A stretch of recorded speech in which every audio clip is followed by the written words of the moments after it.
New videos every day.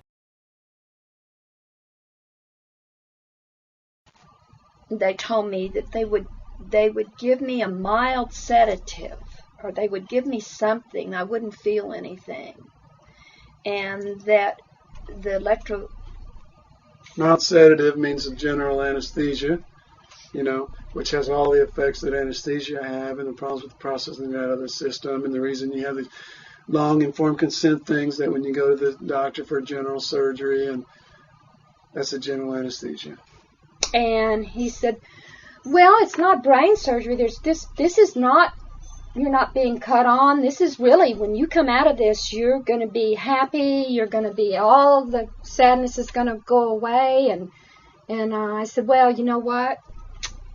The sadness is going away. I said, so why don't we just not do this? Well, no, it is my decision as the doctor. I have made the decision that you will have a series of, I don't remember how many treatments.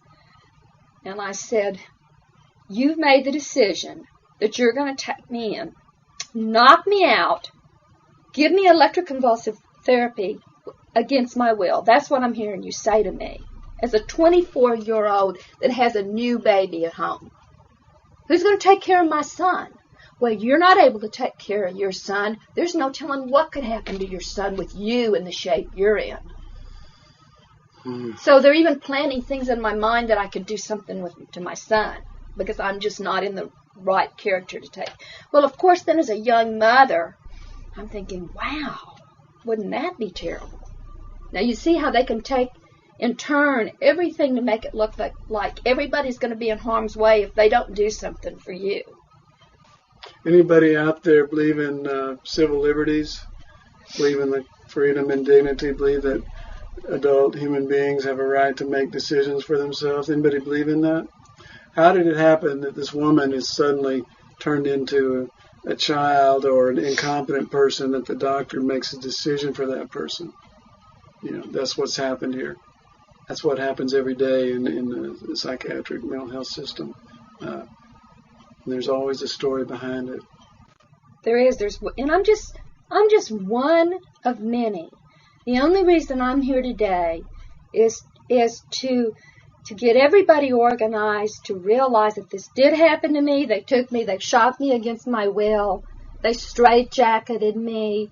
They shocked me. They threw me in a room where I didn't know where I was. They might as well have just taken a sledgehammer and hit me over the head with it because I'm just walking around going, duh. All right, they say to you, I said, well, how does this work? How does this work? Well, it's going to take these bad, and they really didn't have any scientific anything. It's just going to take all this bad away. Well, what I know now is it's like a BB effect. They had no idea where that shock was going to go. They just take it and go like this. So what happened to me is I didn't have anything to be, I wasn't depressed is what I'm trying to tell you. I was not depressed. You certainly didn't sound like a, quote, depressed person. If you define depressed as kind of shut down and unable to move. I just wanted to share this great quote from Dr. Peter Bregan, one of our activist psychiatrist allies. Psychosurgery remains the only treatment surrounded by more controversy than electroshock. Psychosurgery is pretty controversial. We managed to get lobotomy outlawed about 3 decades ago. But it is used much less frequently than electroshock. The two treatments are closely related in many ways. Electroshock can accurately be described as closed-head electrical lobotomy. So your question was really right on, and they took away your rights. They took away your physical rights, your civil rights, your rights as a citizen, and they took away your mental freedom. Well, they took away everything. Everything. Your child. My whole life. Because when they got through with me, I didn't know who my child was. I didn't remember being married. Everybody got that? I had no As idea a young who mother, anyone was. whose whole life instinct is based on this boy, and taking care of this boy.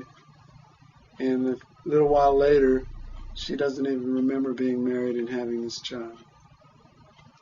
So when I didn't know who my husband was, and I can understand this now, John, I didn't then, but I try to look at him now, and I try to picture him walking up to me one day with my baby in his arms, putting his arms around me, and I don't know either one of them. So it destroyed his life too. It didn't just destroy my life. It destroyed my son's life. It destroyed my life. So what happened to me then is that my husband was very bitter at me because I didn't know who he was. Don't ask me how this all gets turned, but it does, and you'll see, well, it will on Shock Survivors. It will get turned. And so he was bitter at me, so he took me to court to divorce me and take my son away from me because I couldn't take care of my son. My judge was Ruby Sondock. And the interesting thing about shock is, don't ask me what in the world I was supposed to forget that they shot me to forget, because the good things I forgot, and I didn't really have that much bad to forget. So they took me to court, and the judge said, I have no alternative, Diana, but to give your son to your husband, because you don't know who he is. But in 6 months, after I hope you get on your feet and you can get yourself back together again and you have a job, I want you to come back to court and we'll reevaluate this and see where you are. I started trying to get back on my feet, my memory. Now, by this time I was on what you call just a high, just a euphoric high. It was just like, okay, whatever, don't know him, yeah, see ya, bye. Just don't care, just this. About something. 10% or so of people who get electroshock, which is basically a massive amount, 120 or more volts of electricity directly through the temporal lobes of the brain, more than a common electrical outlet, enough to induce a convulsion. 10% at least of people who get electroshock experience this kind of euphoria, which is directly attributable to a closed head injury. So in fact, that the same people who get concussions, you get hit on the head, a certain percentage of them experience this kind of euphoria. And that was your experience. Well, see, the judge realized this too. I know that she realized this. I had my son. She told my husband, who was still an evangelist, still preaching, told my husband that he was not to take my son out of Harris County. Mm-hmm. I was to have him every weekend, but my mother was to be with me at all times, and I understand that. I didn't even know who he was. Mm-hmm. But she wanted that child in my presence every weekend with my mother. My mother agreed to do it. She wanted me to have every holiday with him, and then in 6 months be back in this courtroom. Christmas, I don't know what year, but Christmas, we were supposed to be back in court to rehear. I was beginning to get stable. My mom was working with me. I was going to Christian counseling. All these things were going. I was holding down a job. I was working at a dry cleaner's, holding down a job. Wow. And seeing that I was able to handle my son, my mother was showing me pictures of when I was pregnant and helping me regroup with my son. Mm-hmm. And I was beginning to do that, and my husband picked him up for the Christmas holiday, and I remember this like it was yesterday. I was finally getting close to my son, and as my ex-husband took him to take him away after the holiday, yes, my baby turned and looked at me and said, "No, I want my mommy." And that's the last I saw of my son. My husband ran off with him. And told him that I was dead.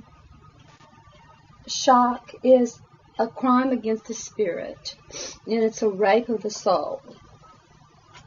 It takes you and destroys your life, and how you get on top of it. Sometimes some survivors, I don't know if they do or they don't, but that's why we're here today. Is anyone who sees this show, I want them to see that we're trying to stop this.